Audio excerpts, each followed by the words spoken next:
Bonsoir, vous êtes sur CRTV News, il est 18h et c'est l'heure de l'info avec Carlette Tessot. Bonsoir. Bonsoir, David Kembe. Et on commence par la presse, par la journée de demain, 3 mai, qui est journée mondiale de la liberté de la presse. Effectivement, et c'est une journée instituée par l'UNESCO en 1993 pour défendre les journalistes dans leur liberté d'expression. Partout, ce droit fondamental est bafoué. Elle a lieu, cette journée donc, qui a lieu tous les 3 mai, a été instituée en considérant que la liberté d'expression des journalistes garantit le droit à l'information de tous. L'UNESCO met l'accent sur le fait que partout les journalistes sont inquiétés. Eh bien, la démocratie regresse. Dites-vous, Christelle Avon. La liberté d'expression est une des libertés fondamentales reconnues par la Déclaration universelle des droits de l'homme de 1948. La première partie de l'article 19 stipule en effet que tout individu a le droit à la liberté d'opinion et d'expression, ce qui implique le droit de ne pas être inquiété pour ses opinions. Chaque année, la Journée mondiale de la liberté de la presse permet de célébrer les principes fondamentaux de la liberté de la presse, d'évaluer la liberté de la presse à travers le monde, de défendre l'indépendance des médias et de rendre hommage aux journalistes qui ont perdu leur vie dans l'exercice de leur profession. Le journalisme n'est pas un crime et pourtant les principes de liberté d'expression et de liberté de presse sont menacés partout dans le monde. Ce jour marque aussi l'anniversaire de la déclaration de Windhoek, une déclaration des principes de liberté de la presse mise en place par des journalistes africains de presse écrite en 1991. Pour cette année, une conférence internationale est organisée à Windhoek par l'UNESCO et le gouvernement de la Namibie en association avec de nombreux partenaires du monde entier sur le thème Windhoek 2021, promouvoir l'information comme un bien public. Revue à présent de quelques dérives observées dans le secteur de la presse au Cameroun avec Nadia Amana. Le quatrième pouvoir affiche encore de nombreuses lacunes au Cameroun. Beaucoup lui reprochent le manque de formation des journalistes. Ils sont nombreux à être arrivés dans le métier par effraction. Pour vendre leurs articles, ils privilégient les sujets sensationnels et les scandales. Et la plupart du temps, les informations véhiculées n'ont pas de source fiable. Également au rang des dérives de la presse au Cameroun, la tendance au parti pris. Plusieurs journalistes rédigent des articles en prenant parti pour ou contre quelque chose ou quelqu'un. Le gombo, entendez pot de vin, est lui aussi très présent dans l'univers des médias du pays. C'est la plaie de la profession. On le soupçonne d'aliéner le journaliste, de le corrompre et de susciter en lui des attitudes incompatibles avec l'éthique du métier. Le gombo contribue à la marionnettisation du journaliste par ceux qui offrent ces sommes d'argent pour obtenir illégalement des traitements orientés de l'information. Après avoir surmonté ces entraves, la presse camerounaise, pour atteindre son épanouissement, devra également s'adapter de façon permanente aux innovations qu'impose Internet. Et la presse camerounaise qui pleure ce dimanche 2 mai, l'un de ses pères, Pascal Mebe Abba. Effectivement, Déby Pascal Mebe Abba est décédé ce matin à l'hôpital de la Cité Verte ici à Yaoundé. Il était l'une des grandes voix qui ont porté le 13h sur le poste national de la CRTV, invité par le directeur général Charles Ndongo lors de la semaine des icônes, c'était en 2017. Il a réédité l'espoir comme à l'ancienne. Je vous propose à présent de le réécouter. Bonjour à tous et bienvenue à ce journal. D'abord, les grandes lignes de cette édition. Libéré et revenu à la maison suite à une décision du président de la République après les événements malheureux dans le nord-ouest et le sud-ouest. Et en sport, ce vendredi, le football, puisque nous attendons cet après-midi un certain Nigeria-Cameroun. Ce sera à Uyo au Nigeria. Je pense personnellement que l'expérience en valait la peine. Elle est bonne. Maintenant, il faut que nous tous, nous sachions en tirer profit, notamment les jeunes. Et en hommage à cette mythique voix du 13 qui s'en est allée ce dimanche 2 mai, le magazine La Radio des Icônes sera rediffusé à 21h10 sur CRTV News. Occasion de revivre de retour à l'antenne de Pascal Meubeaba à la présentation du 13h du poste national de la CRTV aux côtés des grandes autres voix de la radio. C'était donc en 2017. Toujours en nécrologie, dernier hommage au professeur Lazare Kaptu. Il repose désormais à Kamsom Djedem, c'est dans le Konki, dans la région de l'Ouest. Il a été inhumé hier samedi. C'était en présence du représentant du président de la République, le ministre d'État, ministre de l'Enseignement supérieur, le professeur Jacques Famdongo, qui l'a élevé au rang de grand cordon du mérite camerounais. Le reportage de Christine Guaïsio et de CRTV Ouest à Bafoussam. Un hommage exceptionnel pour cet élu local, monument de la science, entrepreneur dans l'éducation.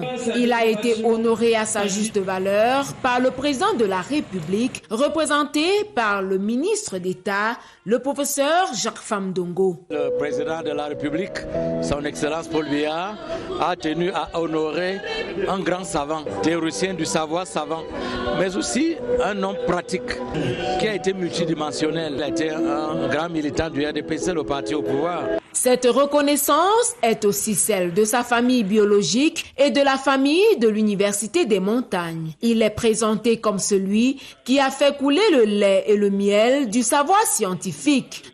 C'est un travail, on peut que copier cet exemple-là. Quelqu'un qui est l'un des pères de l'école médicale camerounaise, tout de même, c'est le premier hématologue que nous connaissions. Il a formé des générations et des générations de médecins. Et ça, c'est le souvenir que nous allons garder de lui. C'est la commune de Demdel qui se modernise le jour aujourd'hui. C'est à cause de l'empreinte, de la marque de ce patriarche. Le livre de Matthieu a inspiré le prédicateur du jour qui a élevé les prières pour le repos éternel de l'illustre disparu. Dans l'assistance, ministres, sénateurs, députés et surtout des maires venus dire au revoir à un acteur politique majeur de la région. Fin de parcours aussi pour Guillaume Oyono-Mbia, l'universitaire, écrivain, auteur de célèbres ouvrages dont 3 prétendants, un mari, a entamé son ultime voyage hier samedi. Le géant de la littérature africaine qui avait quitté la scène le 10 avril dernier a été inhumé en Voutessi 2, c'est à Ebolova. Le reportage de Charles Abesolo Oba de CRTV Sud. Ultime voyage d'un ouvrier de la plume en ce 1er mai. L'épilogue d'un brillant parcours sur terre en témoigne cette mobilisation exceptionnelle en Voutessi 2, sa terre natale. Élite et forces vives du Sud, anciens collègues et camarades, membres du gouvernement, tous venus s'incliner devant la mémoire de ces géants de la littérature africaine. Je retiens de lui l'image d'un grand homme qui, étant un homme public, a su aussi garder sa vie privée. Un homme humble. 3 prétendants, un mari, n'a pas été seulement une œuvre étudiée au Cameroun, même au Bénin. Nous en avons étudié puisque moi je suis béninois. Aujourd'hui, je suis très heureux de pouvoir être dans le village de ce grand homme. Une grande perte pour la littérature camerounaise et africaine, mais surtout pour son village. Voutessi perd son plus grand ambassadeur, c'est lui qui a fait inscrire le nom de la localité dans le dictionnaire français. Difficile pour les siens de tourner la page. Quand on avait un échange avec lui, on sortait de là étant très enrichi, au-delà même de nos espérances, parce qu'il avait un coup d'œil panoramique sur tout. Il parlait avec une aisance, avec une éloquence. On espère peut-être dans 200 ans avoir un autre. Au bout d'un parcours terrestre de 82 ans, Guillaume Oyono-Mbia laisse des marques indélébiles, un immense héritage intellectuel, culturel et moral à la postérité. Et en sport, c'était diffusé sur les antennes de CRTV Sport and Entertainment. Il y a quelques minutes déjà, le match AS Fortuna contre Fovo de Baham. La rencontre qui s'est soldée sur un score de 2 buts à 4 est le résultat d'un partenariat entre la FECAFOOT et la CRTV. Hier samedi, le président de la FECAFOOT et le directeur général de la CRTV ont apporté des précisions sur ce partenariat. Et voilà qui met fin à cette édition d'information. Merci de nous avoir regardés. Déby, merci de nous avoir reçus sur le plateau d'Omniscore. Tout le plaisir était le nôtre. Très bon dimanche. Merci. Omniscore, ça va démarrer dans un court instant. Le temps de lancer, bien évidemment, le générique.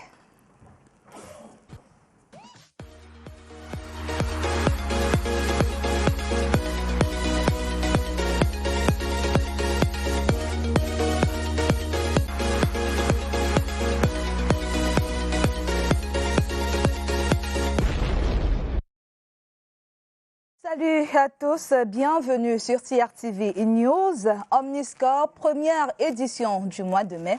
C'est donc parti. Les titres tout de suite. Catch, le Cameroun sur le toit de l'Afrique. Michel Noudem remporte le choc de Titan de Yaoundé disputé vendredi dernier. Le Camerounais a battu le Nigérian Pawa Lee, tenant du titre, avec nous sur ce plateau.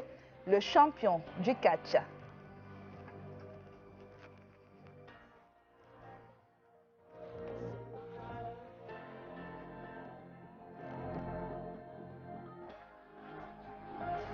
Handball, le Cameroun prépare la 24e édition de la CAN féminine. 20 dames sont en stage à Yaoundé et se disent prêtes pour le 8 juin prochain en match d'ouverture contre le Kenya. Vous les écouterez dans cette édition. Et puis nous n'oublions pas que la 10e journée du championnat Elite One s'est disputée cet après-midi. Nous y reviendrons tout au long de cette émission. Bonsoir à tous et bienvenue à Omniscore. Le plus de la semaine, c'est tout de suite.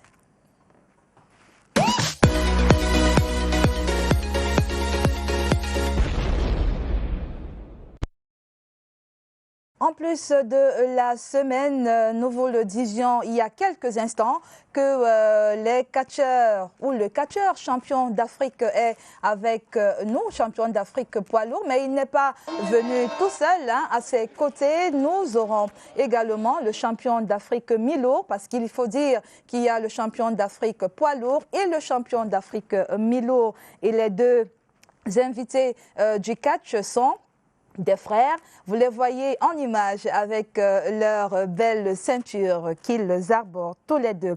Bonsoir messieurs, bienvenue sur CRTV News. Merci, bonsoir, bonsoir. C'est un plaisir d'être ici ce soir. Bonsoir, bonsoir. Alors, je vais vous présenter, vous, à ma droite, donc du côté gauche de l'écran, bien évidemment. Vous êtes Michel Noudem, le champion d'Afrique poids lourd. Oui, je suis le nouveau champion d'Afrique poids lourd, titre que j'ai remporté vendredi 30 au Palais des Sports. Félicitations. Merci bien. Il pèse, ou elle pèse cette ceinture? Oui, elle pèse. Ah bon? Elle pèse. D'accord. J'aurais peut-être l'honneur de la toucher ou du moins de l'arborer aussi, pourquoi pas? Bien sûr. Alors, de l'autre côté, Alain Noudem, vous êtes champion d'Afrique, mais mi-lourd cette fois-ci. Oui. Vous avez remporté votre ceinture du côté de Lagos il y a quelques mois. Oui, c'était le 28 octobre à Lagos, au Nigeria. Vous avez battu... Ultimate Power, le Ghanéen Ultimate Power. Parce que vous, c'est Wolf. Oui, The Wolf NDA. NDA. Yeah. Alors, et vous, c'est... Le petit nom, quoi, le nom de combat. Le matraqueur. Le matraqueur. Et il faut dire que vous avez pu et su matraquer Pawali. Oui, Pawali, il a été sauvagement matraqué et à l'instant, maman vient de me rapporter des informations qu'il est même interné. Ah bon? Donc je lui souhaite un très bon rétablissement. Après le combat de vendredi, après le combat il est passé directement à l'hosto, comme on dit? Oui, il est passé à l'hosto. On a essayé de lui faire quelques massages là, mais dans son pays, il est passé à l'hosto. Alors, racontez-nous un peu comment on se sent après une telle victoire. Oh, on est tout heureux parce que apporter quelque chose à son pays, c'est écrire son nom dans le livre d'or. Tout à fait. Et on est sûr que même après notre passage, les enfants suivront nos traces.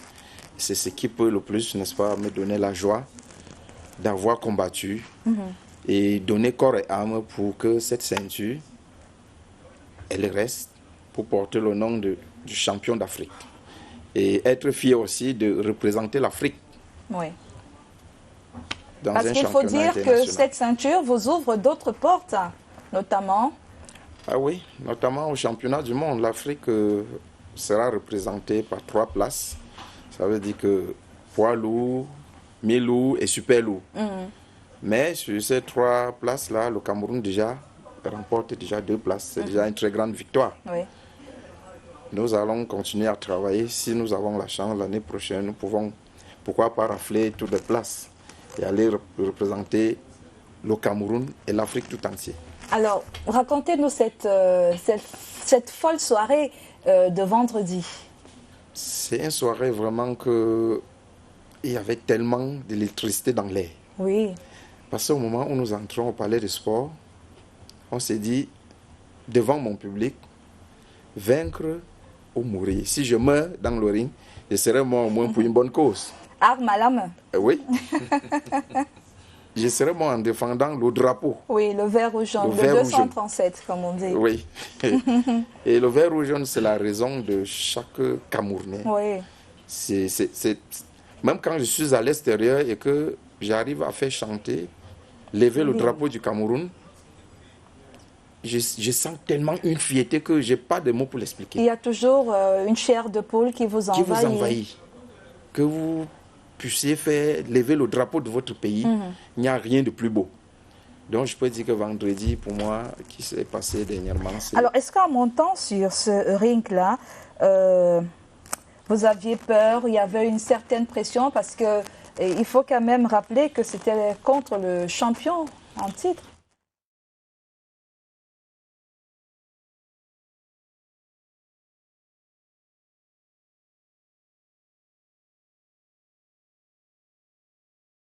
L'événement s'approchait, je sentais des frictions. J'ai dit, comment est-ce que ça va se passer? Oui. Est-ce que je serai à la hauteur?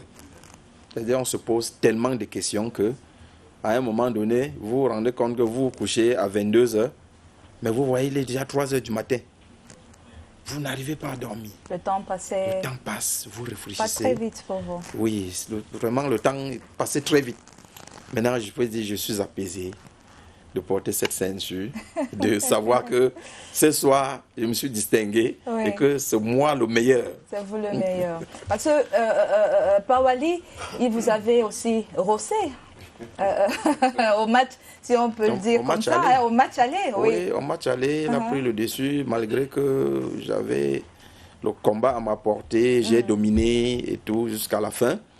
Mais une petite erreur, bon, je pouvais faire en ce moment-là comme lui, mais j'ai cultivé en moi l'esprit du fair play, c'est-à-dire que quelque chose qu'on nous apprend en sport. L'arbitrage, par moment, peut commettre des erreurs. Nous sommes des hommes.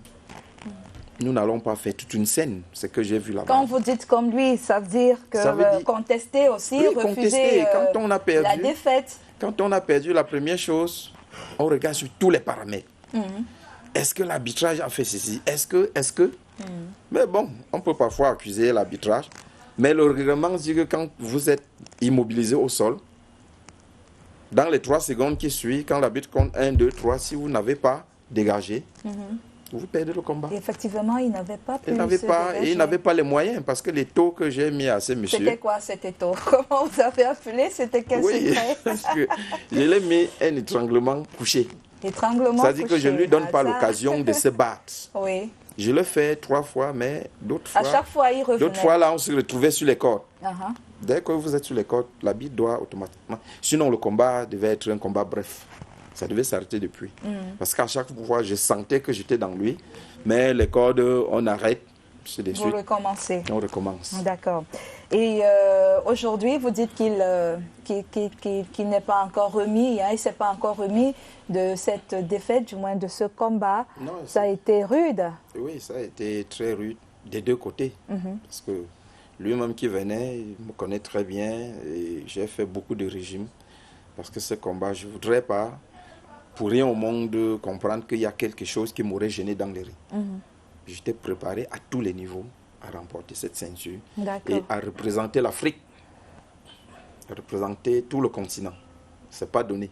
Parce qu'il faut rappeler que vous allez vous rendre du côté des États-Unis pour représenter donc l'Afrique au championnat du monde.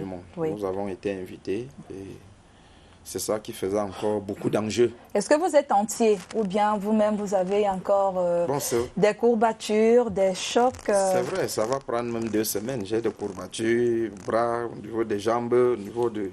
J'ai reçu un coup de pied au niveau du ventre là, je sens encore mal. Mais je peux dire Dieu merci, je n'ai pas eu un accident majeur. C'est vrai que chaque fois qu'on a donné un coup, l'impact on va le ressentir sur la chair. Donc au bout de 2 semaines, je sais, je dois me remettre. D'accord. Alors, pour ça, c'était Michel Noudem. On se retourne maintenant du côté d'Alain, un autre Noudem, parce qu'il faut dire que c'est la famille Noudem qui triomphe et qui met le Cameroun en haut. Sur le toit. C'est un travail de plus de 20 ans. Ah, d'accord. Plus de 20 ans. Avant de revenir sur votre parcours, sur votre histoire familiale, comment vous êtes retrouvés tous les deux sur le ring du catch, je voudrais savoir avec Alain, votre ceinture, c'est depuis octobre, mais vous l'avez toujours. Pourquoi vous ne l'avez pas remise en jeu? Bon, je l'ai encore actuellement parce que la mienne, elle s'est passée le 28 octobre à Lagos au Nigeria. Et puis, il fallait déjà que les poids lourds aussi passent déjà les compétitions. Donc, on ne pouvait pas déjà mettre un autre challenge sur un autre challenge qui était déjà en place. Donc, il fallait finir d'abord avec les poids lourds. Ça veut dire, s'il faille même que la ceinture soit mise en jeu, ça serait peut-être l'année prochaine. Parce qu'actuellement, on prépare les championnats du monde que nous sommes déjà sélectionnés. Je suis sélectionné pour le championnat du monde. Du monde, vous irez aussi aux États-Unis avec lui. Jamais un 102. Il est qualifié. Qualifié également. Parce que au championnat du monde, ils sont en train de sélectionner dans chaque pays. On sélectionne lourd, mi-lourd et super lourd. Donc le Cameroun a déjà lourd et mi-lourd. Et dans d'autres pays, puis c'est un championnat qui va se passer à la fin. On aura un champion lourd, un champion mi-lourd et un champion super lourd. Donc ce qui fait que tout le monde va se retrouver aux États-Unis avec tous les autres pays et puis ça va se passer. D'accord, j'avais cru que vous ne vouliez plus vous en séparer. Ah non, c'est pas que je ne veux pas m'en séparer. J'ai même trop d'adversaires actuellement. J'ai trop d'adversaires qui veulent la prendre, mais ils vont devoir attendre un peu. D'accord. Et vous êtes prêts si jamais, après les championnats du monde? Ouais, c'est vrai qu'actuellement, j'ai un petit bobo au genou, mais ça va passer. Le combat de vendredi, j'ai eu un petit mal au genou là. C'est pourquoi vous m'avez vu boiter un peu, mais mon masseur s'est déjà mis au travail. Il est en train de remettre déjà le genou. Donc, je serai en forme, quoi. D'accord. Il y a quelquefois à la télévision, devant nos écrans, quand nous regardons les matchs de catch, on croit qu'il y a beaucoup de trucage. C'est vrai, ça? Vous vous donnez vraiment ces coups? On se donne ses coups. Si mon adversaire est interné, ça veut dire qu'il a reçu des coups. Moi, personnellement, si je sens mal au ventre, je sens mal au genou, je sens mal au bras, ça veut dire que j'ai reçu des coups. C'est un sport assez violent. C'est très violent, très. Mais pour celui qui est habitué, l'organisme est préparé pour recevoir certains chocs. On a parfois des petits bobos comme ça et puis, bon, ça passe. Pour vous, c'est petit bobo, hein? Oui, tant qu'il n'y a pas fracture ou alors un déboîtement, c'est un petit bobo. Un coup que j'ai reçu là, je sens mal sur la peau, là, je sais que bon, là, je dors tranquille dans ma tête. C'est qu'au bout de 2, 3, 4, 5 jours, ça va se remettre, l'organisme va refaire le travail. Alors, comment est-ce que les deux, Noudem, Michel, Alain, se sont retrouvés sur le ring du catch? Qui a tirer l'autre? En principe. Sans doute le frère aîné. En principe, je suis l'aîné. Oui. J'ai commencé le catch depuis 1993 dans ma jeunesse. C'est un sport que j'ai toujours aimé. Oui. J'ai aimé tout ce qui est violent, catch, boxe. J'avais commencé. Parce que vous étiez déjà bagarreur tout petit, c'est ça? Oui, j'étais bagarreur déjà.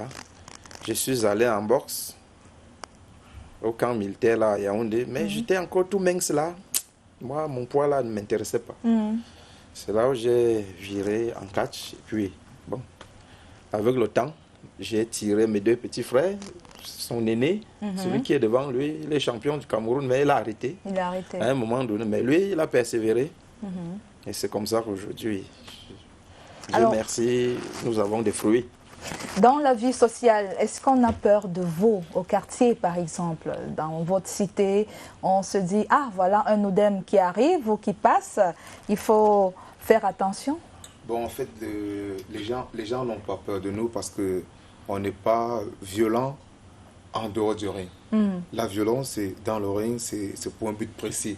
Ça veut dire, je dirais que les gens nous apprécient en fait parce que on est un modèle, quoi. On forme même des gens, nous sommes des formateurs aujourd'hui.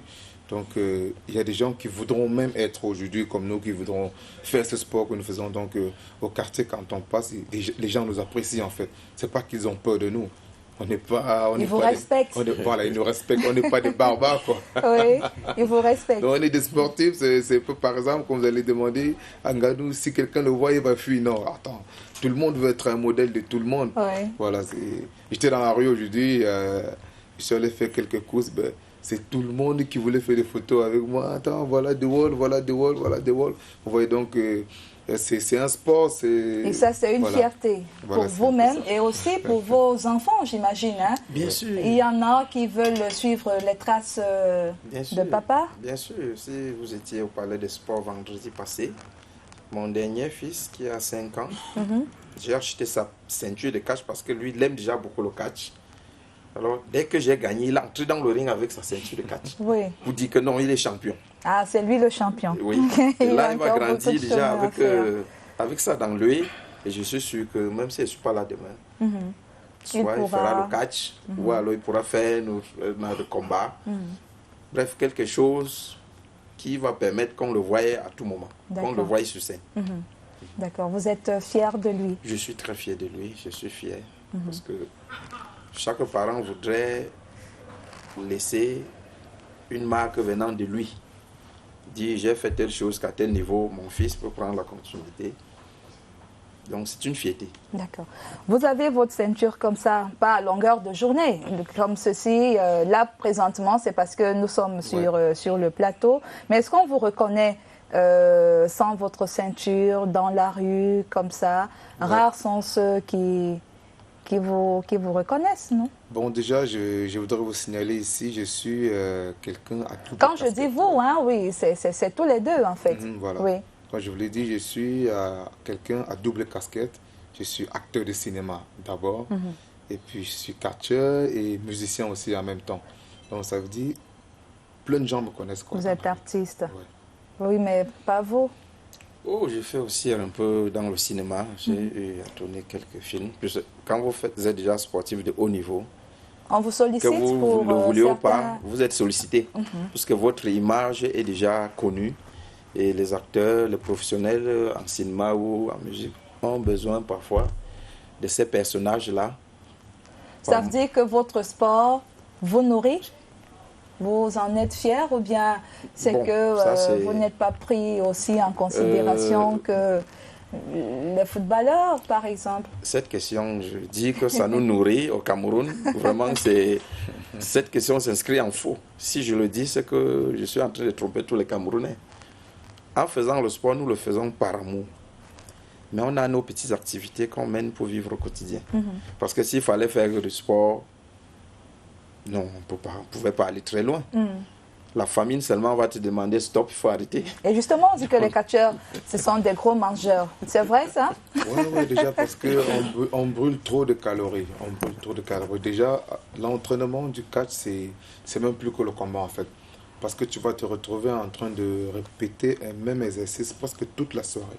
Parce qu'il faut que tu assimiles, il faut que ça reste. Il faut que ça reste gravé, puisque le combat, ça passe une fois. Donc l'entraînement est plus difficile. Alors, plus on s'entraîne, c'est comme ça on brûle les calories et on en a besoin de remplacer aussi. D'accord. C'est pourquoi on dit les catcheurs mangent trop. Les gros mangeurs. Moi en particulier, moi je mange beaucoup. Des fois, je me retrouve dans la marmite moi-même en train de manger. Oui. Je n'ai même pas envie qu'on me mette dans le plat parce que ça va être petit. Ça sera tout petit. Je me retrouve directement dans la marmite. Mais vous faites attention quand même à votre ligne, à vos kilos de Oui, bien sûr, bien sûr, bien sûr. Si on ne fait pas attention à un moment, moi je me suis retrouvé un moment en surpoids. Je suis allé, mon médecin m'a dit, si tu ne baisses pas ce combat, je peux te garantir que tu ne pourras pas le faire. Et pour aller au combat, il faut bien que le médecin te dise, ok, tu peux aller. S'il ne donne pas son tutus, on ne peut pas s'aventurer comme ça. Donc j'étais obligé d'enlever 8 kilos. C'est vrai qu'après, j'ai repris encore un tout petit peu, mais il fallait déjà respecter les prescriptions du cardiologue qui voit les impacts que ça peut causer dans l'organisme et tout. Donc, c'est vrai qu'on mange beaucoup aussi, on prend trop de poids. Il est 18h33. On va demander une toute petite respiration à l'édition. Le temps de revenir, vous poser une dernière question, savoir quel est votre message, par exemple. Tout de suite.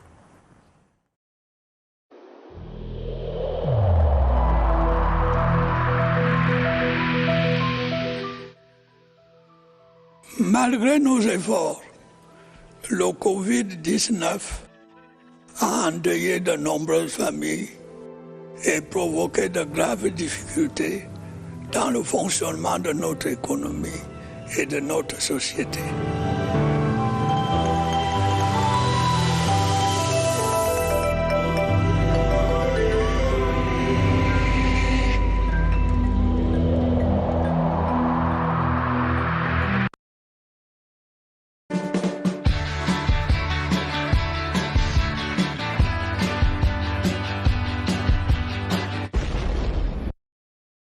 Voilà, retour donc sur ce plateau. Nous recevons nos champions d'Afrique du catch, poids lourd et mi-lourd, Michel Noudem et Alain Noudem qui sont là.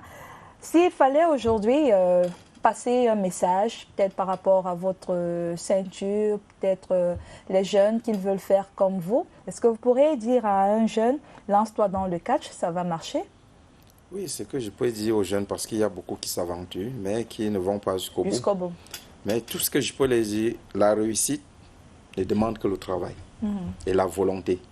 Si vous avez la volonté, vous allez travailler. Et si vous travaillez, vous êtes sûr que demain, vous serez récompensé par des victoires. Je voudrais finir ici en remerciant quelqu'un qui m'est très cher. Oui, allez-y, c'est l'occasion. Le président de la Fédération camerounaise de catch, M. Ndo Emmanuel, qui vraiment a cru en moi, il a cru en nous. Et un moment, j'ai voulu arrêter, je dis, bon, moi j'ai pris de l'âge. Il me dit, non, tu peux. En toi, il y a encore quelque chose. Le Cameroun a encore besoin de toi. Vas-y, je te soutiens. Et vraiment, président, je vous dis merci.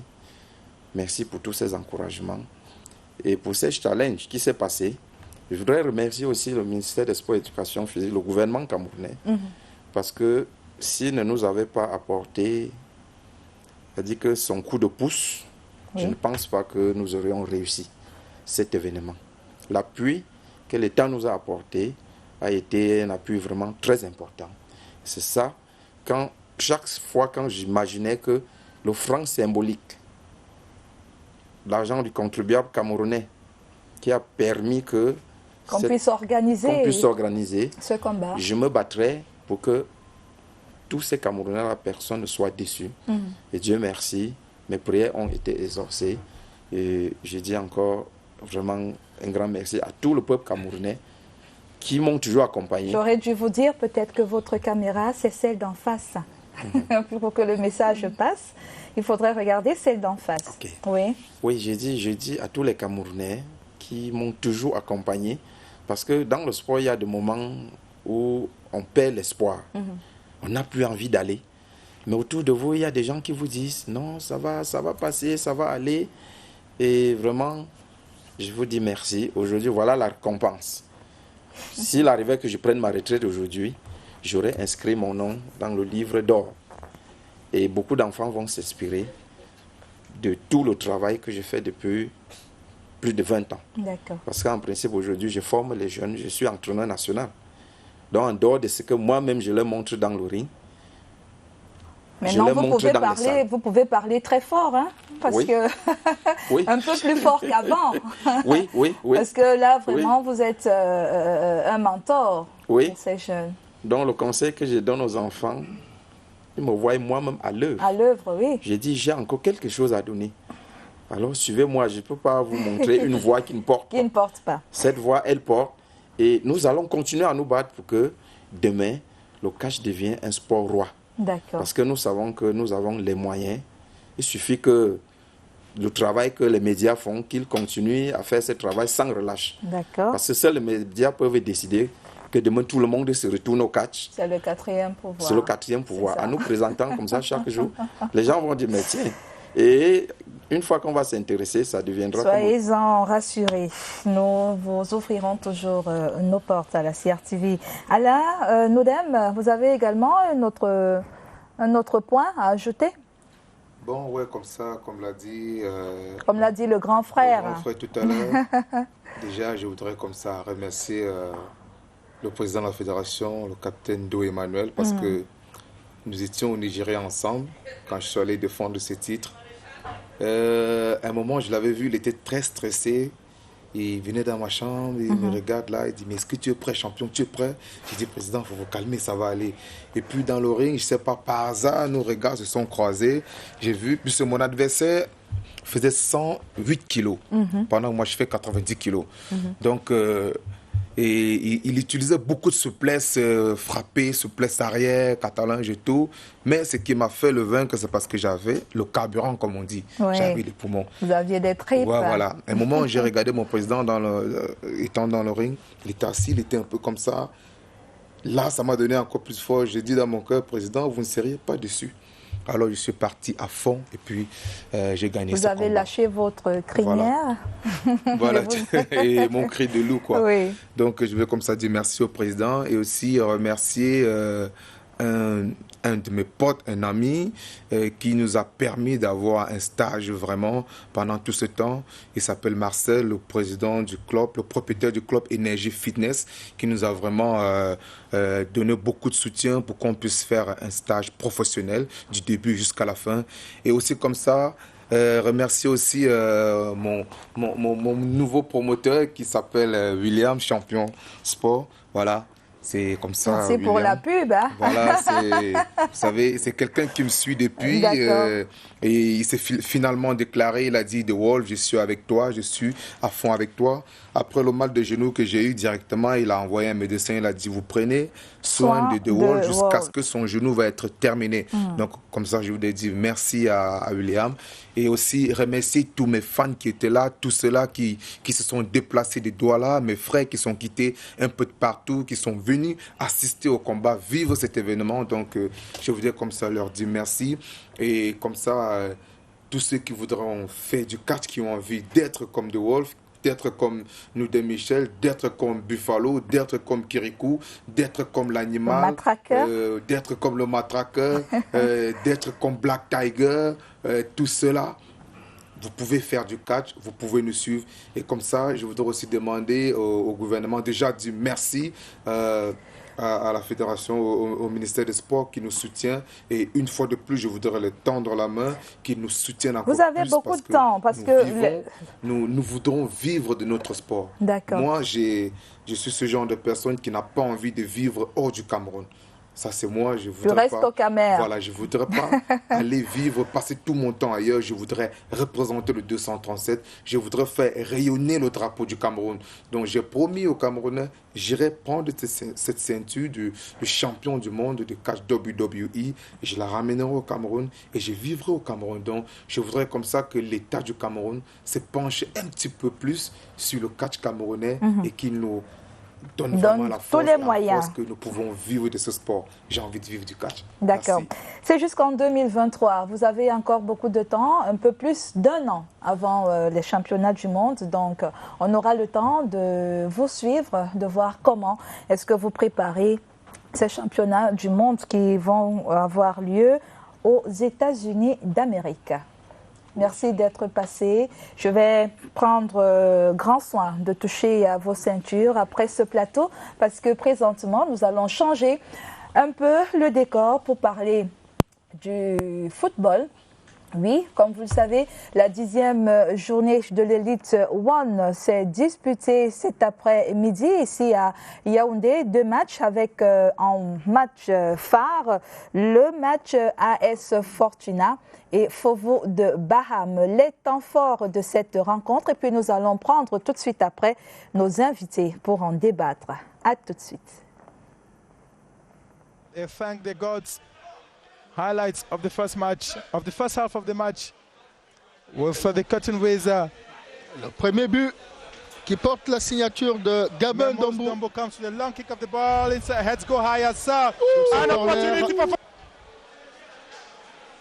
On va revoir le deuxième but signé Nandje.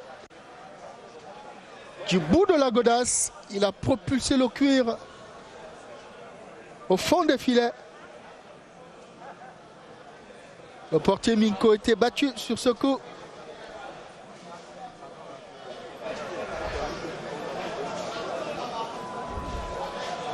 Voici le but d'égalisation, en fait la réduction du score, signé Bertrand.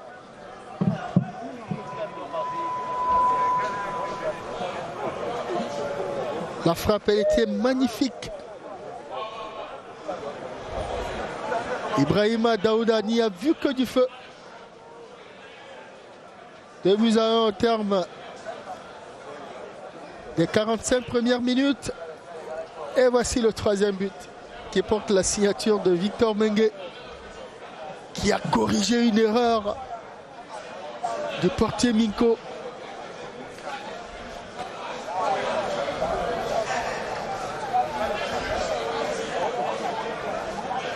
Goalkeeper Minko Chevi there with that blunder, a blunder that he will live to regret. That caused his team to concede that goal.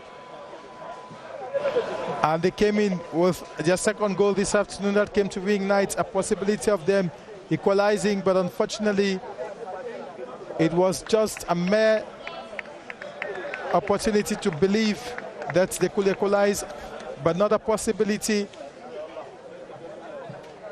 As AS Fortuna scored a second goal, permitting Fovu Club of Baham to retaliate and to bounce back with this other goal, which was a fourth goal for Fovu Club of Baham. Another blunder from the defense line of AS Fortuna that lacked a lot of concentration, sending goalkeeper Minko Chevi to the back of his net for the fourth time in this match. And there was even a fifth goal that was disallowed by the central referee. Il oubliera difficilement ce match, le portier Minko. Et voici le fameux pénalty. Voilà, retour donc sur ce plateau pour parler de cette 10e journée de l'Elite One qui a déjà rendu son verdict. Mais nous allons, comme on le disait tantôt, nous appesantir sur le match AS Fortuna. Fovo de Baham, score de la partie, vous l'avez vu lors de cet temps fort, 4-2 en faveur de Fovo de Baham. Le représentant de AS Fortuna, tombé cet après-midi, est avec nous. Bonsoir, bienvenue.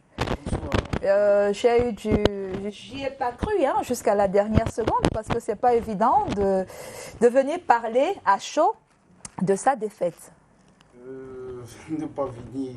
Le football a 3 issues, soit victoire, match nul ou alors une défaite. Et là, c'est la défaite. On ne peut pas refuser une invitation parce qu'on a perdu un match. Et je pense que le rôle de l'attaché de presse que je suis, C'est le rôle que je joue. Quand l'équipe tombe, je me dois de répondre. Je n'ai pas le droit de refuser une invitation. D'accord.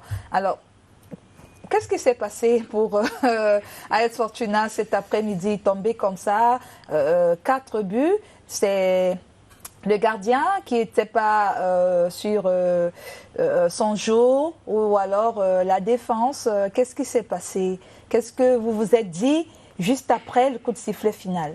Bon, vous savez, AS Fortuna, c'est d'abord une équipe très jeune. Je dirais même l'une des équipes les plus jeunes du championnat, parce que dès qu'on voit AS Fortuna, on peut encore voir Union de Douala.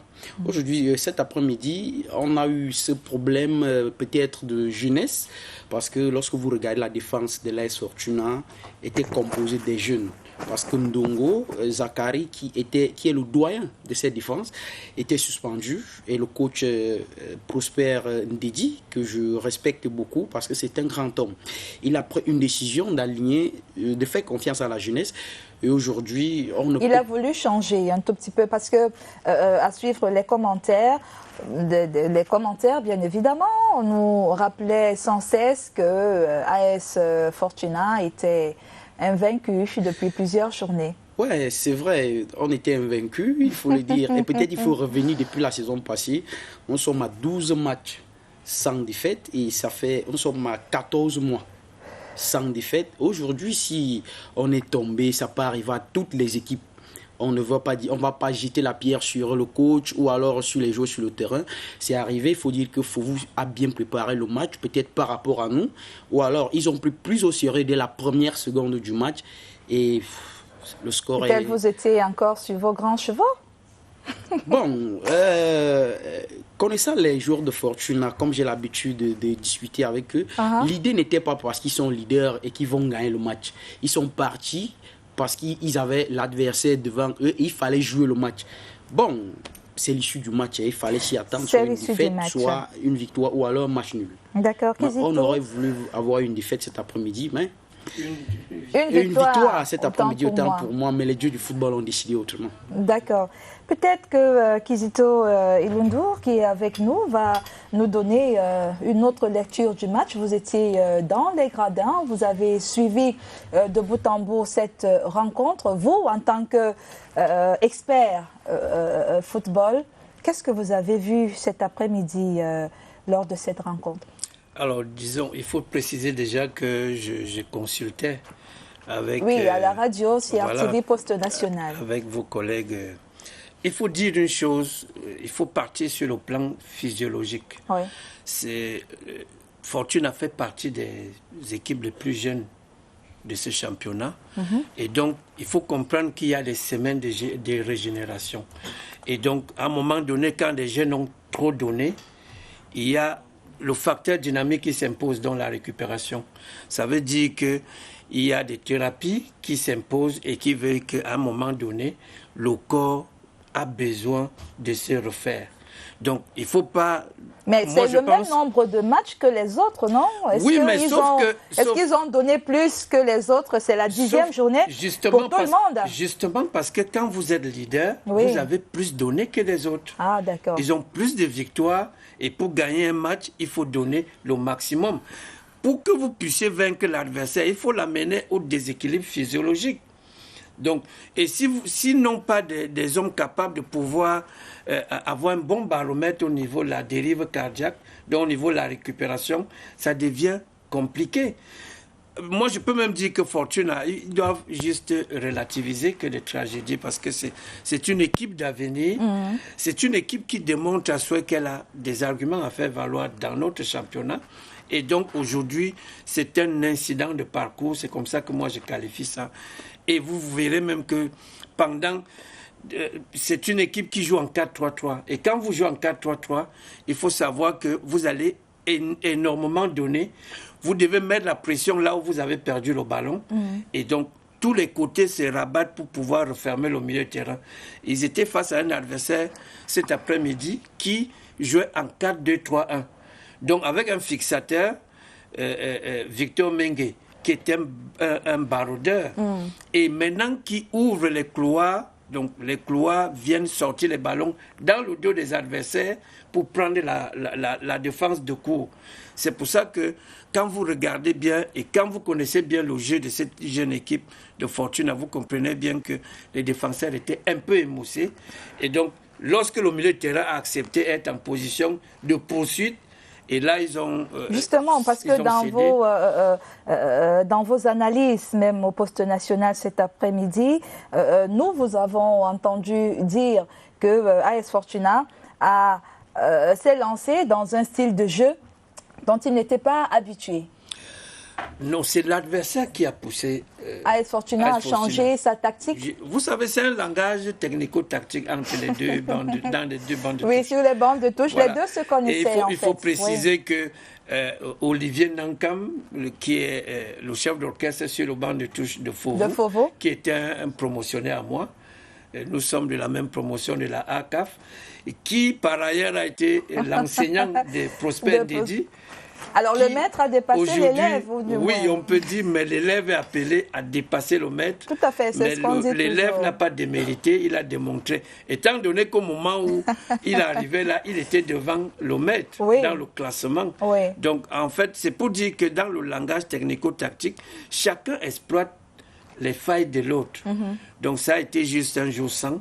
Ça, il faut le dire avec mais 4 buts, et aussi le gardien qui n'était pas dans les bons draps cet après-midi, ça, il sort d'un match excellent à Douala. Oui. Et malheureusement, vous savez, on dit toujours que la psychologie est le premier rudiment qui caractérise l'athlète.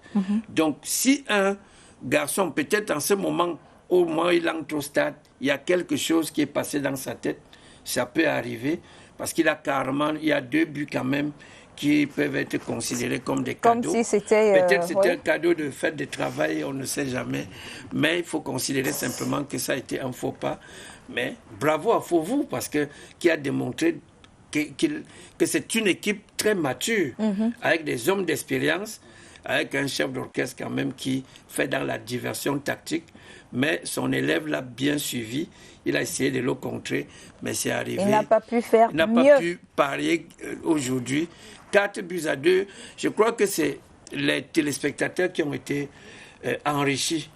Parce qu'avec une bonne dose de 6 buts dans une rencontre ça démontre à souhait que les deux équipes ont ouvert le jeu. On a eu raison de dire que c'était le match phare. Oui, je crois que le partenariat CRTV donne encore bien l'honneur à ce genre de rencontres qui donne l'envie à tous ceux qui ont suivi de continuer à suivre les matchs à la CRTV. D'accord. La leçon à retenir par AS Fortuna après cette rencontre, c'est laquelle?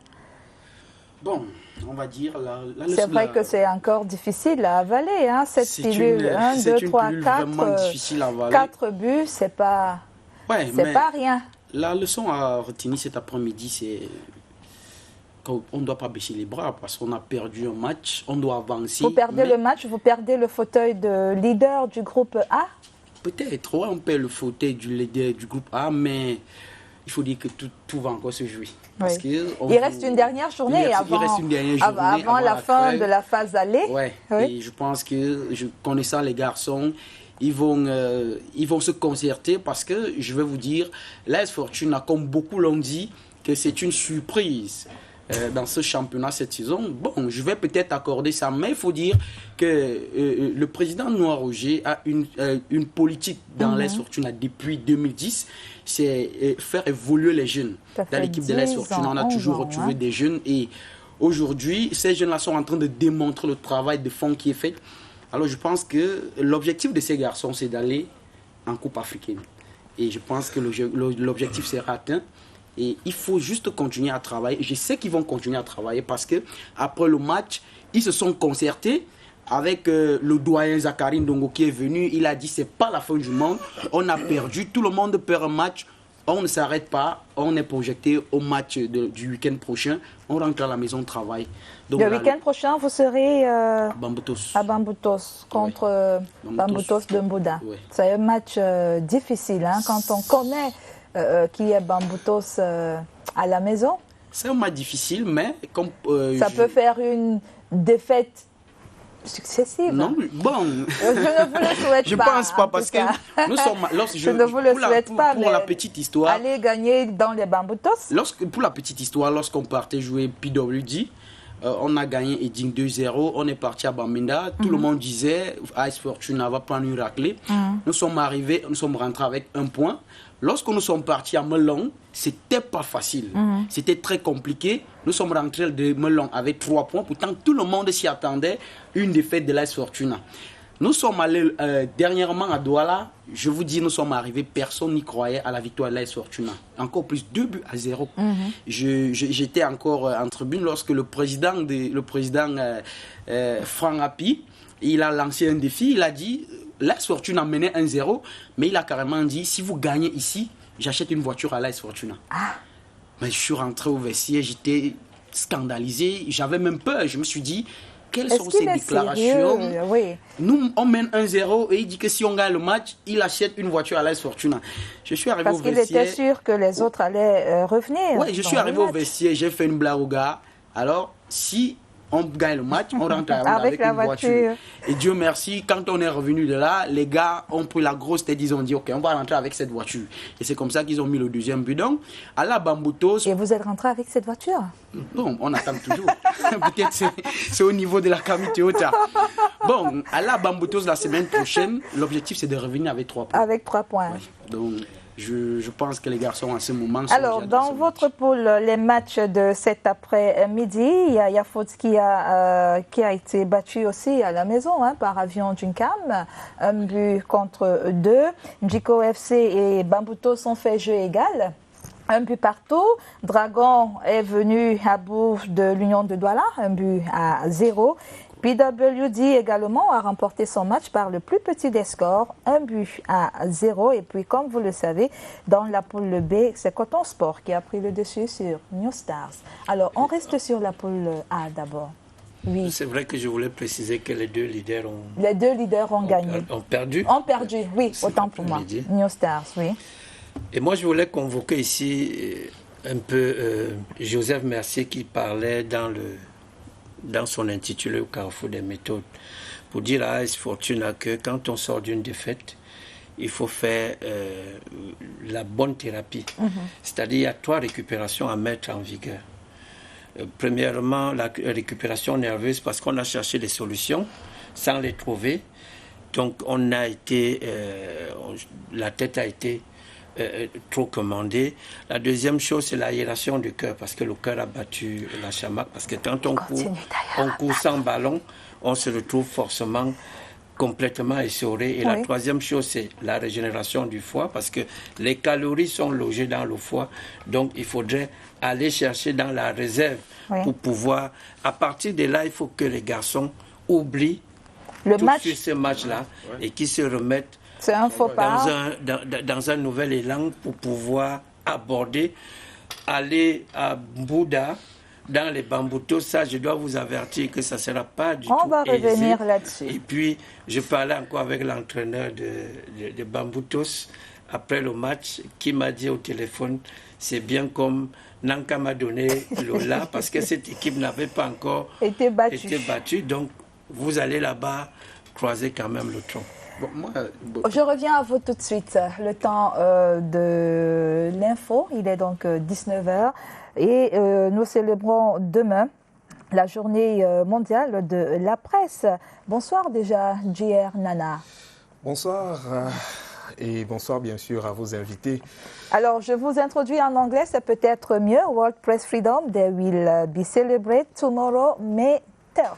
Of course, tomorrow is that particular day. Monday, 3rd of May, is the International Press Freedom Day. The day was actually declared by the United Nations General Assembly, and it is also called the World Press Day. It is observed to raise awareness to the importance of freedom of the press and also to remind government of their duty to respect and uphold the rights of freedom of expression.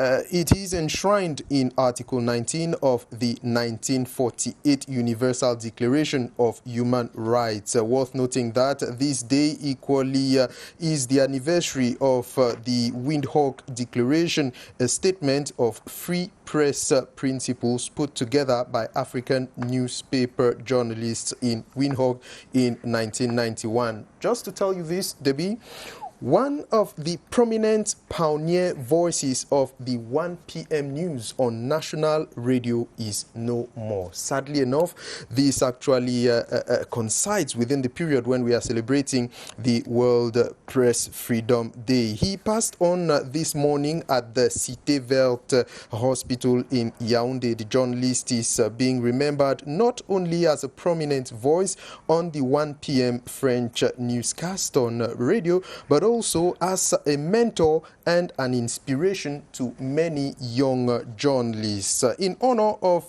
the fallen media icon, the magazine program La Radio des Icônes is actually going to be broadcast at 9:10 p.m. today. That's a rendezvous not to miss on CRTV News. It is an opportunity to relive the return to the air of Pascal Mebe Abba as the presentation of the 1 p.m. national news on CRTV Radio. That was in the year 2017. And right now we move on to other news. Award-winning playwright Guillaume Oyonombia has been buried in his native Mvontesi 2 village that is around Ebolva. And of course, it was this Saturday. The author is renowned for his literary masterpiece, of course, 3 Suitors and 1 Husband. We bring you the report of his burial. Of course, it was done for us by our correspondent Pontianus Lawong, who actually attended his report. Guillaume Oyonombia goes 6 feet deep in Vutsitu, a village that witnessed his birth in 1939. The population is celebrating the life of a monument, patriarch and role model. He who rose from grass to grace through numerous literary works, amongst them 3 Suitors, 1 Husband, which he wrote while in Form 5. I am trying to translate it in German. And when you translate a book, you cannot just translate it as the Francophone say mot à mot. You will try to put your own words. You will try to do it at your manner. So for me, it's a great pleasure for me to do it. Eulogists described Guillaume Oyonombia as a genius, greatest playwright in Cameroon's post-colonial era, comedian of the first order, and multiple award winner. The Republic of Cameroon have forgotten that Guillaume Oyonombia was the first man to get the prize of the first president of the Republic, Amadou Ahidjo, in 1970, and that brought him the opportunity to brought his first car, Volkswagen. His fame permitted for the name of Mvutsi village to be included in the French language dictionary in 1998. The Église Presbyterienne Camerounaise has prayed for the repose of the soul of a devoted church elder, as family members, friends, schoolmates, and above all his readers pay homage to the one whom they consider as a once-in-a-century irreplaceable gift from God. May the soul of the faithful departed rest in perfect peace. On to other news. Graduating students of the Higher National Teachers Training College have undergone a 3-day training workshop on how to use microscience kits. And of course, microscience kits are actually mini portable laboratories. This training is actually intended to enhance their teaching skills by the time they get onto the field. This report is done for us by Clarence Nge. He gives us more details.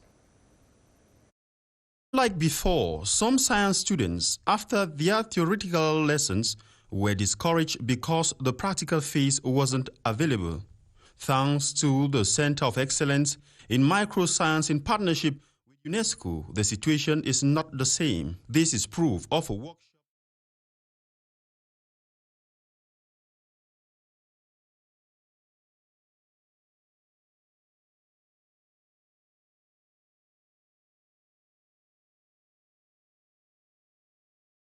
We already know that in many schools, when you teach sciences, there is no practical activities. So many students have gone away because by using only theoretical activities, it is very difficult to understand anything in science. So with the contribution of UNESCO, we have created a center. In 2015, the government of Cameroon signed a partnership with UNESCO to create the Center of Excellence in Microscience, which also serve other countries in. And of course, we move on to other news. A procedure to include the Bimbia slave trade site into the World Heritage Sites is actually ongoing in Cameroon. A delegation of UNESCO experts who actually visited the Bimbia slave trade site in Limbe have equally headed to the western part of the country, the west region, of course, where they had the opportunity of visiting some prominent touristic sites in that part of the country. We have details in this report by Ngu Henry. The delegation was made up of renowned historians, anthropologists, plus officials from the Ministry of Arts and Culture under the UNESCO. According to the Director of Patrimony in the Ministry, Suzanne Poucherin Nomo Ella, the visit was among steps for the Bimbia slave trade village to become a World Heritage. The objective today is to see how we can make a link between Bimbia and as a site of memory of slave trade. And we see a lot of sites today is so difficult to see one day and say this site is powerful and we can retain this site as an Atlantic slave trade. Because the first thing you have to see is the testimony around the Atlantic slave trade. The visit took them to the Bayangam Palace in the Kunki and the Bangu slave market. We cannot say this site is important because we have to make more research, we have to make more archaeological research, we have to make more historical research and more oral research. And we are strongly helped by a national team of experts in order to see. Guy Roger, CRTV FECAFOOT partnership on the move.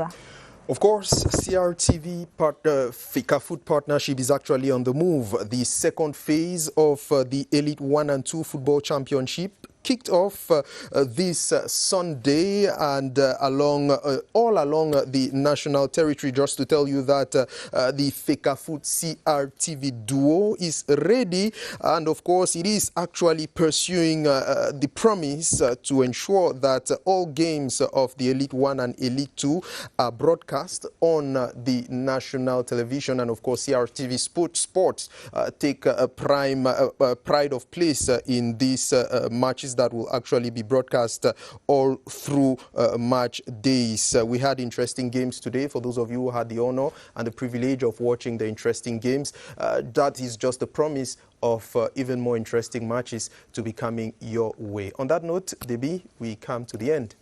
Oui, merci pour ces infos et puis une très belle passe d'ailleurs. On va parler de cette 10e journée. Nous avons regardé ce match. Mais avant de vous laisser partir, Guy Roger, permettez-nous de vous souhaiter une très belle soirée. Thank you very much, Et Debbie. puis une belle and of course, fête de la journée, liberté de la presse. Yeah, it's a very interesting moment, and of course, we hope that that particular day will just inspire journalists to do their job even better. D'accord, merci. Allez, la suite donc, on va prendre d'abord une toute petite respiration et nous allons retrouver nos invités pour la suite. On parle football.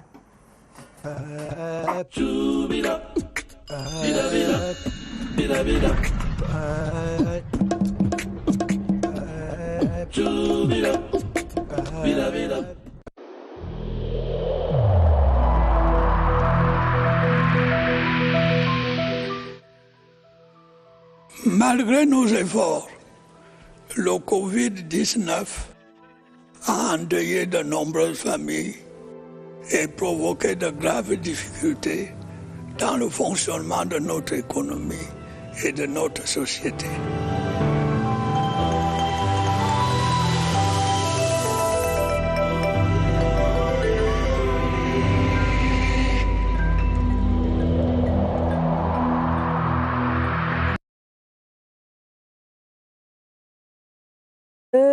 Fovu 4, mais la suite de ce combat, ça sera donc lors de la phase retour un peu plus tard, parce que le prochain match de AS Fortuna, ça sera donc à Bamboutos. Antonio Ateba, on en parlait tout à l'heure avant cette pause info.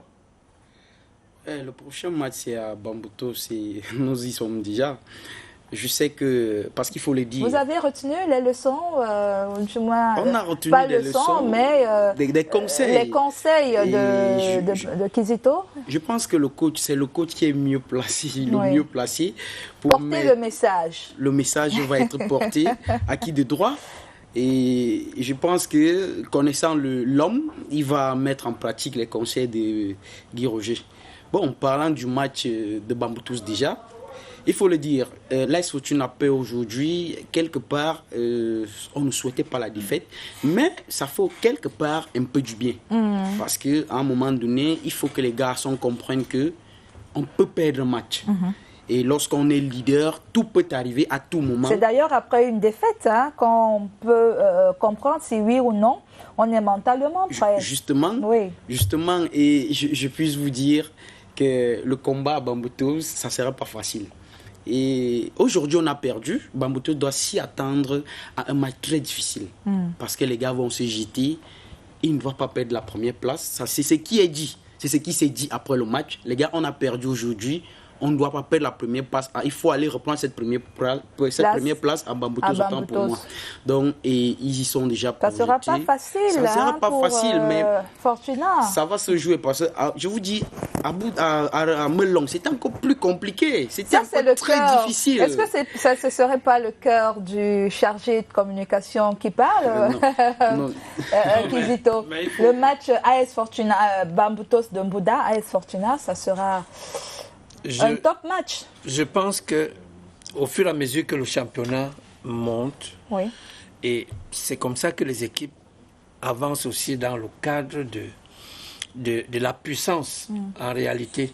Parce que les équipes vont démarrer le championnat avec des différentes périodicités qui clôturent la pré-saison. Donc, après la 8e journée, on est à la... Maintenant, on tend vers la 10e journée.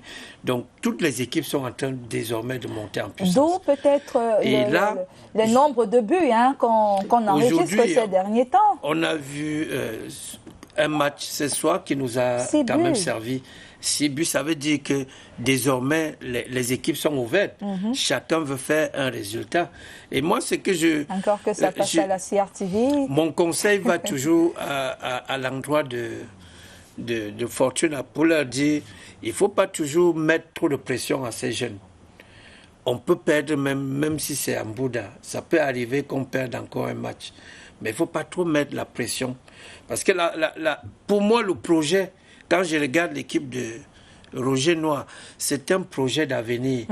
Et vous allez voir que dans plusieurs sélections intermédiaires, il y a toujours les joueurs de Fortuna. C'est une équipe d'avenir, il ne faut pas leur mettre la pression. Ils sont en train d'assurer déjà le maintien par rapport à l'assise au championnat. Donc leur mettre la pression qu'il faut absolument être africain. Et si jamais ça n'arrive pas... Mais il faudrait aussi avoir des objectifs, non? Oui. Les meilleurs objectifs sont véritablement noyés dans des ambitions. Il faut toujours partir de derrière, c'est-à-dire dans l'ambition arrière pour pouvoir surgir. Chaque fois que vous allez rester leader, tout le monde vous met les flèches. Et c'est pour ça qu'aujourd'hui, Fovu est venu. Si Fortune avait gagné Fovu, on allait dire c'est normal. Allait dire c'est normal. Parce qu'ils sont leaders. Sur la même pente. Mais eux, ils ont frappé un grand coup. Ça fait que ces enfants ne doivent pas... Il faut des joueurs capables d'aspirer d'abord la pression et stabiliser au niveau de l'équilibre par rapport à la gestion on le verra dès le prochain le prochain match de AS Fortuna.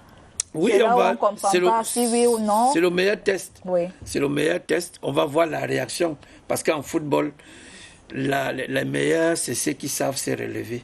Ce n'est pas le fait de tomber qui fait problème. Mais comment est-ce qu'on arrive à se relever? Parce que rien n'est acquis, surtout en football. C'est pour ça que quand un entraîneur gagne un match, il faut lui donner tout son savoir. Parce qu'après, le jour que vous perdez, vous êtes dans une nuit blanche et vous êtes seul à plonger dans vos rêves. Merci pour cette analyse. On espère pour AS Fortuna que ce n'était qu'un faux pas et que vous allez très vite vous relever et avancer. C'est le souhait que ce soit un faux pas et je sais que c'est un faux pas. Ce que je voudrais dire au grand frère Roger, c'est que Kizito et Lundo. Merci Guy beaucoup. Roger, c'était le présentateur tout à l'heure. Je voudrais dire, au niveau de l'AS Fortuna, personne ne met la pression aux joueurs. Ni le président. Le discours d'avant-match, c'est faites ce que vous savez faire, quel qu'en soit le résultat, vous restez des joueurs de l'élite et vous resterez mes joueurs. Alors, les joueurs eux-mêmes, ils se sont dit, ça fait 11 ans aujourd'hui pratiquement que nous sommes en élite. Est-ce qu'il ne serait pas temps pour nous d'aller goûter aussi aux délices des compétitions africaines eux-mêmes? Oui. Alors, si les garçons veulent se donner ce luxe, il faut tout simplement les accompagner avec quelques discours. On a quand même du mal à croire que ce n'est pas l'ambition cachée aussi de toute l'équipe, ce n'est pas seulement les garçons. Bon, au premier match, c'était le discours du capitaine. Le président ni le coach n'a jamais dit on va pour jouer pour aller. Ils n'ont jamais insinué cela. Non, c'était les garçons eux-mêmes par la personne du capitaine qui a dit alors cette année les gars, on a l'ambition, il faut aller devant. Si PWD est parti, nous aussi on peut le faire. Et on a des moyens pour le faire. Il a même interpellé quelqu'un, il s'agit de Ateba, le milieu de couloir qui portait le dorsal 7. Il a dit à Lionel, je sais que tu es capable de nous apporter un plus dans le jeu, alors joue pour que Beke nous marque les buts et on va en compétition africaine. Et c'est ce que les garçons essaient de faire. Aujourd'hui, ils ont perdu. Ça a fait mal. On a vu, mais après, le doyen Zachary Ndongo, que je salue, est parti, il a dit, les gars, on a perdu. Et puis quoi, nous ne sommes pas les seuls. C'est pas la fin du monde. On se projette dans l'autre match. Et les choses avancent. Donc, personne ne met la pression. D'accord. Oui, simplement pour dire au team presse que Fortuna, c'est une institution. Il faut faire donc le distinguo, la communication institutionnelle. Ça, c'est ce que vous gérez en interne.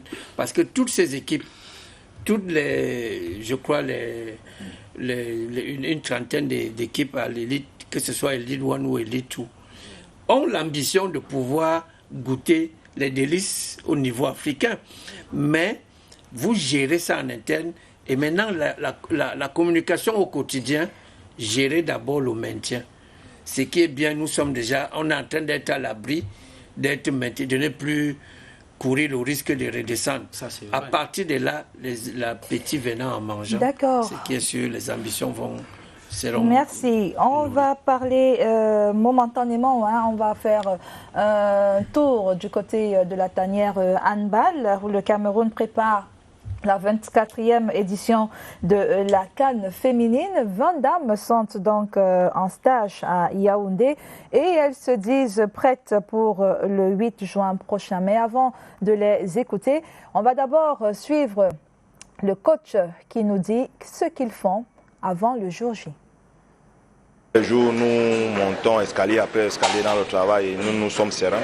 Nous disons qu'au bout de la préparation, nous aurons couvert tous les plans de la performance. Sur l'échelle de 1 à 5, nous nous mettons au niveau de 2,5, 3. Quand on a déjà fait le travail foncier ou qu'on l'a bien fait, c'est une grosse partie de la préparation qui est faite.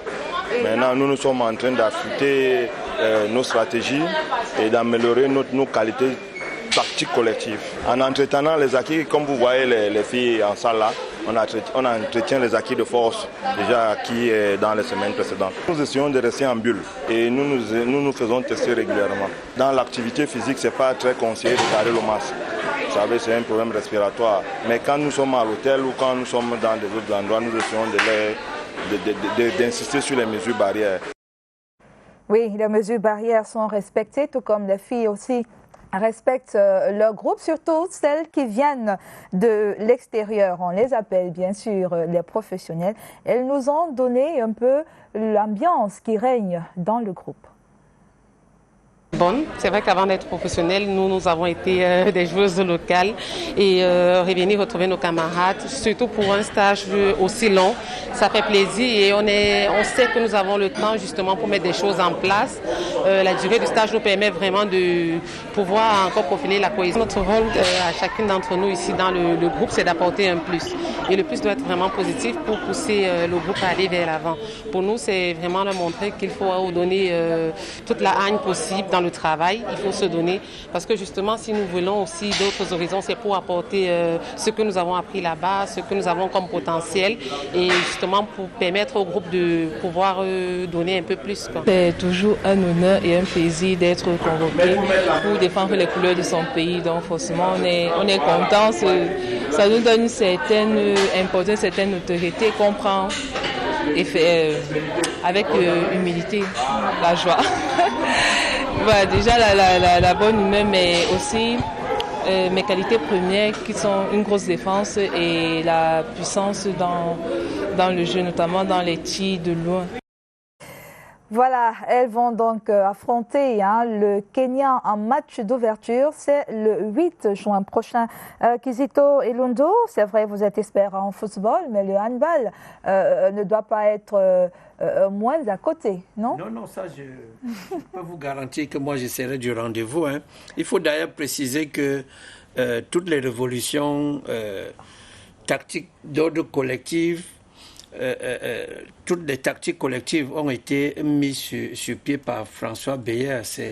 C'est un ancien entraîneur de Han des années 70-80. C'est lui qui a mené toutes les révolutions au niveau de la technique collective. Et d'ailleurs, quand vous regardez les attaques placées, tout ce qui vit dans le foot aujourd'hui, attaque placée, attaque rapide, on est allé puiser l'inspiration dans le hand. Oui. Donc aujourd'hui, il est de tout temps pour un entraîneur, pour tout entraîneur averti, d'aller observer.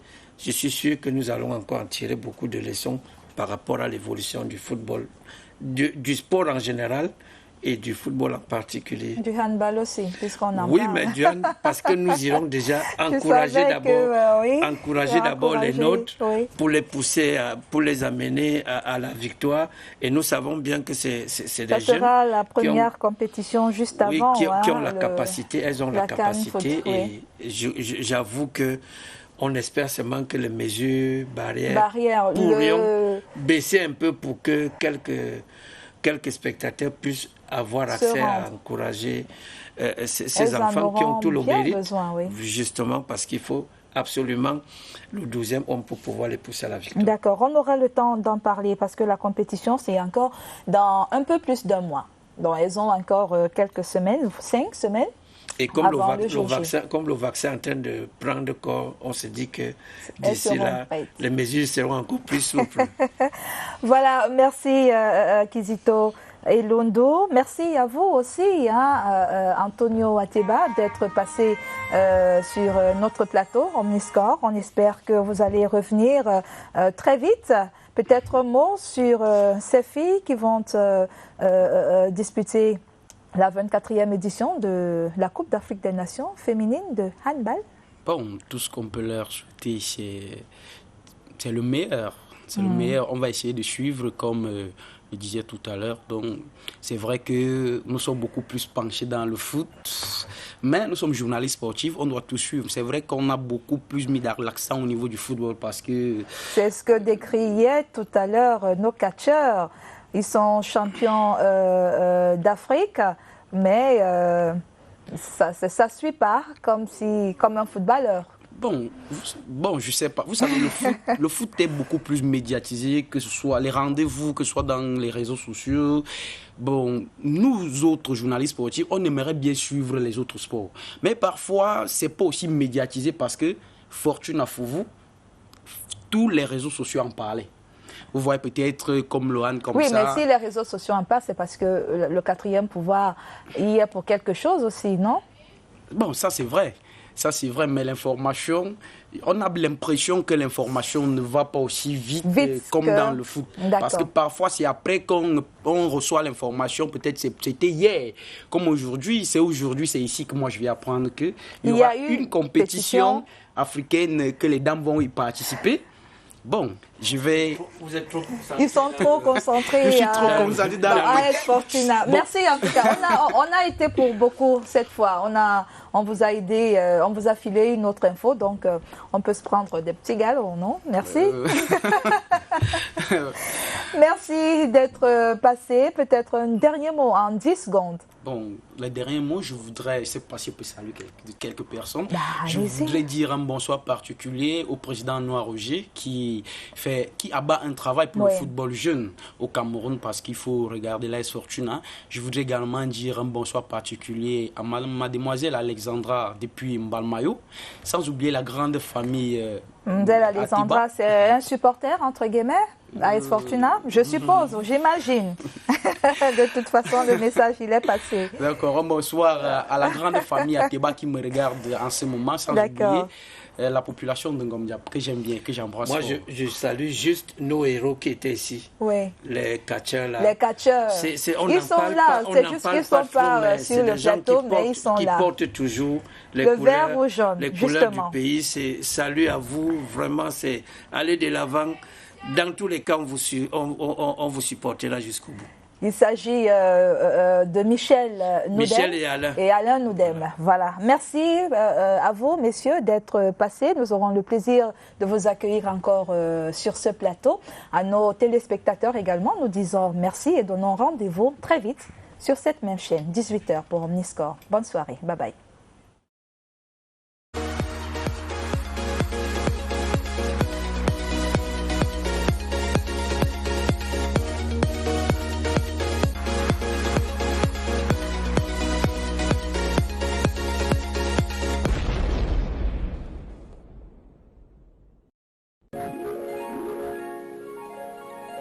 CRTV News, ici, toute l'info.